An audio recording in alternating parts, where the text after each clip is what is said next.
A little message to all of you layabouts lazing around. None of my personal friends or acquaintances, but all those people that can't be bothered to go out and get a job and go and do some work. Well, this doesn't get much tougher, to be honest, physically. I think Nolan would agree with me on that, and you know, he's works outdoors like I do. You just can't. It's just not possible to work any harder. What you can't see is that there's only 6 to 12 inches of water over the top of the silt here, and the silt comes way up above your knees, look, up to your thighs. So you're trying to move your feet, your legs around in the silt.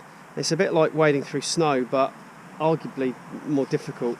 And of course, it's slightly dangerous as well, because if you fall over, you know, really should be wearing a dry suit. Now,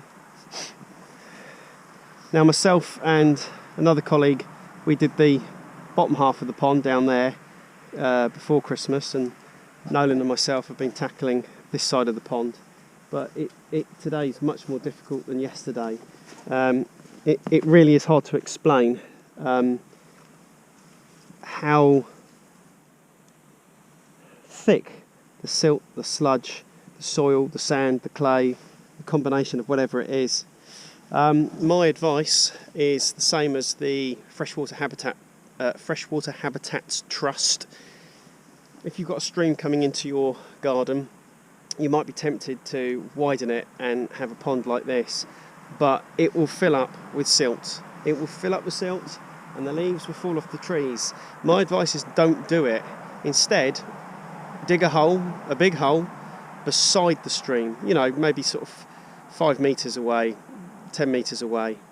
If it doesn't hold water all year round, not a problem. It will be an incredibly biodiverse environment for wildlife. In fact, ponds, ephemeral ponds that have a large drawdown zone, so that's the area from when it's high water, if you like, to low water. The bigger that drawdown zone, the more biodiversity you will have.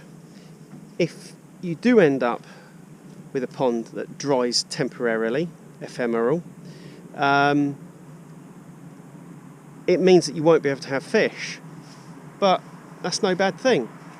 That is no bad thing. In fact, you generally find that in a pond without fish, you will have more wildlife. Not only wildlife in terms of invertebrates, beetles and dragonflies and damselflies and such like, you'll get more visiting wildlife as well, more types of bird. It's not just the biodiversity below the water surface, but it's the entire ecology of the pond below and above and around. It's the periphery of the pond. It's the edges, it's the banks, it's where the grass from the surrounding area droops into the water. And if the water level's doing this and doing that seasonally, you'll get maximum biodiversity.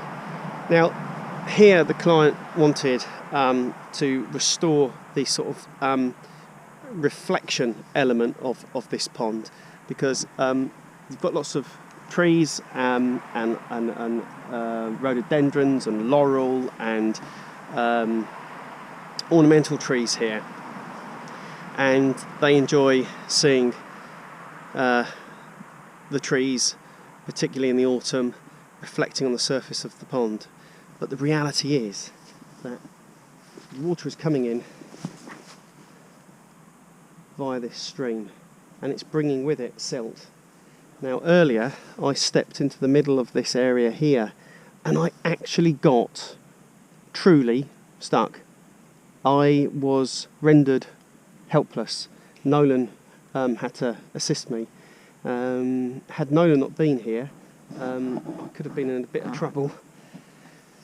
So this is an island here.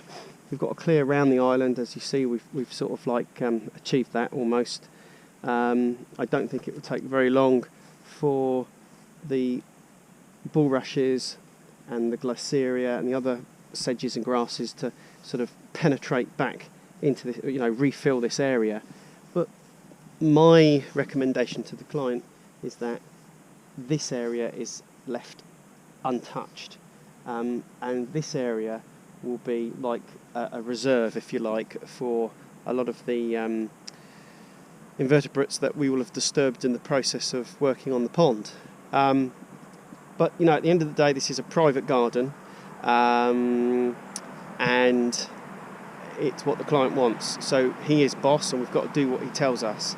But obviously I can steer him in the right direction, give him my advice, recommend what should be done and what shouldn't be done.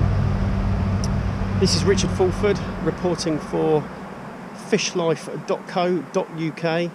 I'm your advisor in the UK on all things relating to ponds, the aquatic environment, wetland plants, aquatic invertebrates, fish. There's 56 different species of freshwater fish in the UK, half of which are non-native.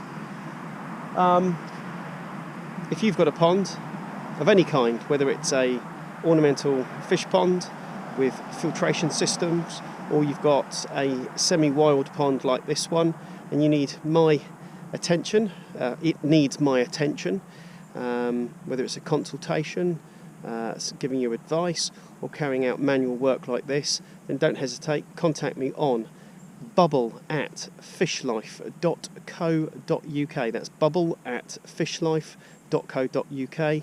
The website is www.fishlife.co.uk. See you in the next video. Thanks for watching. GoPro, stop recording.